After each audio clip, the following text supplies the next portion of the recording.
Let's just jump right into it. Welcome to this explainer, where we're tackling a universal, and let's be honest, incredibly frustrating mystery. You know the one. Why your furry best friend might still smell like an absolute swamp right after a fresh bath. We've all been there, right? You spend 30 minutes wrestling your dog or cat in the tub, getting soaked in the process, only to have them clear a room with their stench just 2 hours later. Well, if that sounds familiar, you are in exactly the right place. Today's agenda is simple. 1. The post-bath mystery. 2. Rule out grooming mistakes. 3. The medical checklist. 4. Diet and internal issues. And 5. When to seek help. So, let's talk about that post-bath mystery. You've scrubbed, you've rinsed, you've dried, but bam! A few hours later, that pungent stench is right back. What gives? It's so frustrating. Naturally, a lot of us just immediately blame the shampoo, thinking we need something stronger. But actually, as we'll see, the source of that smell is usually way more complex than just surface-level dirt. Our source material hits the nail on the head here, pointing out that odors can remain due to deeper issues that water and shampoo just cannot fix. Think about it, water alone isn't gonna solve a biological problem, right? If you're just trying to mask a bad scent with heavily perfumed soaps, you're totally missing the root cause. A persistent, funky smell, that's essentially your pet's body waving a red flag, trying to tell you something isn't right. Section 1. Rule out grooming mistakes. Okay, so here are the 7 baseline grooming steps to establish our foundation. You've got brushing, bathing with lukewarm water, complete drying, nail trimming, ear cleaning, teeth brushing, and a final sanitary trim. Now what's absolutely critical here is step 3, complete drying.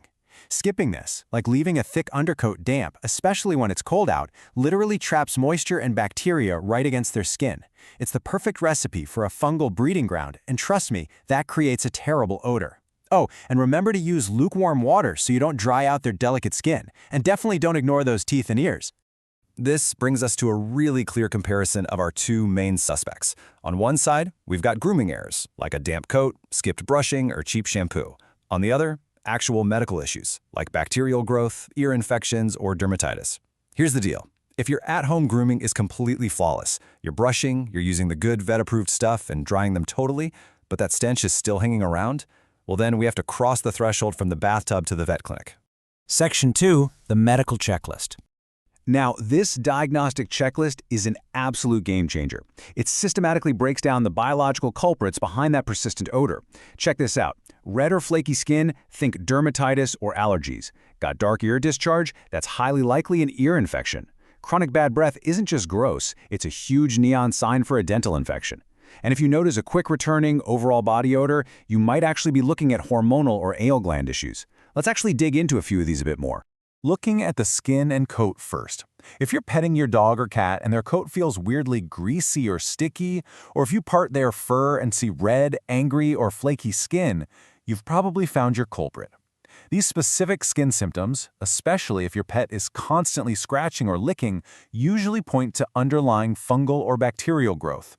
And here's the thing, you literally cannot scrub this away. It requires actual medication to fix that skin barrier.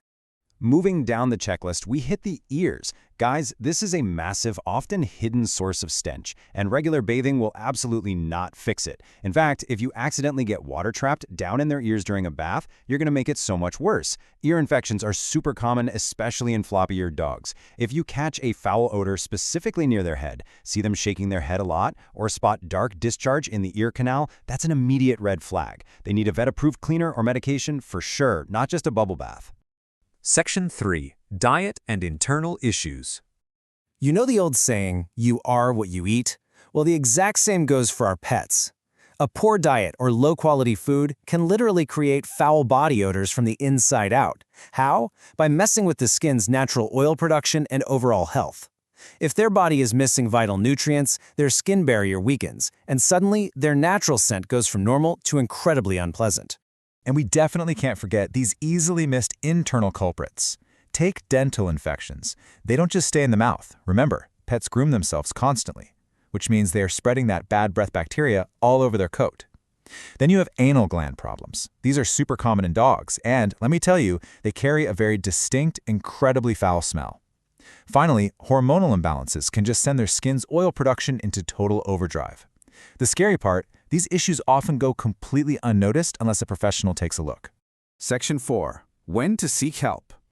So to put this all into perspective, here is a super practical timeline you can follow. Day 1, you do a flawless 7-step bath, making absolutely sure they are completely dry.